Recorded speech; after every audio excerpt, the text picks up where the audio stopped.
कांग्रेस 35 साल के वनवास के बाद बिहार में फिर से सत्ता में लौट पाएगी। नमस्कार, मैं छवि आपका स्वागत करती हूं द इंडिया मूव्स में। इन दिनों बिहार की राजनीति में जिसकी चर्चा सबसे ज्यादा है वो है राहुल गांधी, और इसका सबसे बड़ा कारण है राहुल गांधी की 16 दिन लंबी वोटर अधिकार यात्रा, जो 17 अगस्त को सासाराम से शुरू हुई और 1 सितंबर को पटना में समाप्त हुई। इस यात्रा के जरिए राहुल गांधी आरजेडी नेता तेजस्वी यादव के साथ मिलकर बिहार के ग्रामीण और शहरी इलाकों में जनता से सीधे जुड़ रहे हैं और देसी अंदाज में राजनीति करते दिख रहे हैं। कभी बुलेट पर सवार होकर, कभी मखाना के खेत में उतरकर और कभी गले में गमछा डालकर उन्होंने लोगों से संवाद किया, जिससे जनता के बीच उनकी लोकप्रियता और जुड़ाव बढ़ा।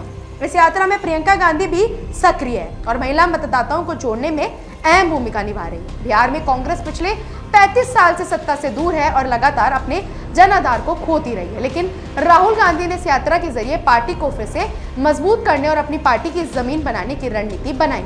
इस दौरान उन्होंने मतदाताओं सूची में कथित अनियमितता और वोट चोरी के मुद्दों को जोर शोर से उठाया, जिससे बीजेपी और नीतीश कुमार की सियासी रणनीतियों में हलचल मच गई है। राहुल गांधी की यात्रा बिहार के 23 जिलों से होकर गुजर रही है, जिसमें सासाराम, औरंगाबाद, गया, नालंदा, नवादा, शेखपुर, मुंगेर, भागलपुर, पूर्णिया, कटिहार, अररिया, सुपौल, मधुबनी, दरभंगा, सीतामढ़ी, बेतिया, गोपालगंज, सिवान, छपरा और आरा शामिल है। इस मार्ग को रणनीति के साथ तैयार किया गया ताकि एनडीए के मजबूत गढ़ों में भी कांग्रेस का प्रभाव बढ़ सके। राहुल गांधी ने लोगों से सीधे मिलकर उनकी समस्याओं को सुना, युवाओं और महिलाओं के बीच उत्साह बढ़ाया और पार्टी कार्यकर्ताओं को जोश से भर दिया। हाथों में तिरंगा और पार्टी झंडा लिए कांग्रेस कार्यकर्ता धूप और उमस के बावजूद उनके साथ चलते हुए वोट चोर, गद्दा छोड़ के नारे लगाते रहे। बिहार में कांग्रेस का दबदबा आजादी के बाद से लेकर 1990 के दशक तक रहा, लेकिन मंडल पॉलिटिक्स और अन्य राजनीतिक बदलावों के बाद वह सत्ता से बाहर हो गई। पिछले 3 लोकसभा और विधानसभा चुनावों में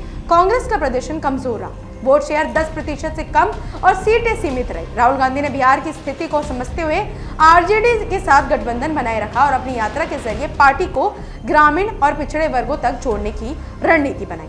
उन्होंने दलित, पिछड़े और अल्पसंख्यक वोटरों को जोड़ने के साथ मिथिलांचल में ब्राह्मण वोट बैंक को भी साधने की कोशिश की।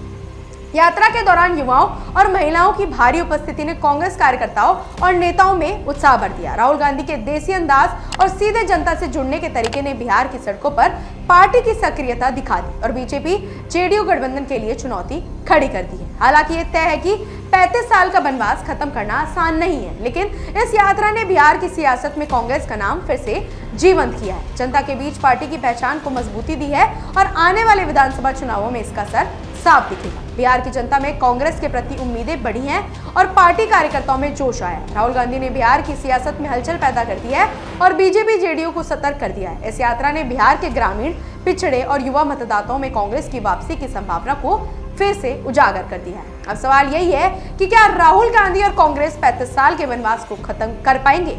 ये अगले विधानसभा चुनावों के नतीजे में साफ दिखेगा, लेकिन इतना तय है कि राहुल गांधी ने बिहार में कांग्रेस के लिए नया उत्साह और नई ऊर्जा पैदा कर दी है और पार्टी की राजनीति को फिर से सक्रिय कर दिया है। फिलहाल ऐसी ही अपडेट्स के लिए जुड़े रहिए हमारे चैनल द इंडिया मूव्स के साथ।